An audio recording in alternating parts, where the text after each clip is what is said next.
माझ्या महाराष्ट्र नाशिकच्या पोलिसांचं मी अभिनंदन करतो। स्वतःची जीवाची पर्वा न करता या जिहादांनी त्यांच्यावर दगडा मारली हे विचार करा। म्हणजे काही जे आमचे पोलीस अधिकारी त्यांची मदत जे काही करणारे आहेत, तुम्ही काल नाशिकची घटना ऐकून घ्या। जेव्हा यांचा धर्माचा विषय येतो तेव्हा हे तुमच्यावर दगडा मारण्याचे विषय नाशिकमध्ये झालेले आहेत।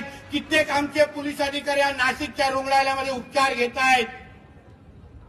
म्हणजे हे कोणाचेच होणार नाही, हे जिहादी। म्हणून तुम्हाला आज या निमित्ताने सांगतोय,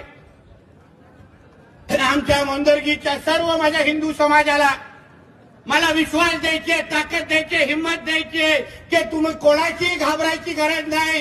हे महाराष्ट्र सरकार आणि हिंदुत्वादी विचाराचा प्रत्येक कार्यकर्ता हा तुमच्या बरोबर उभा आहे। तुम्ही कसलीही चिंता करू नका।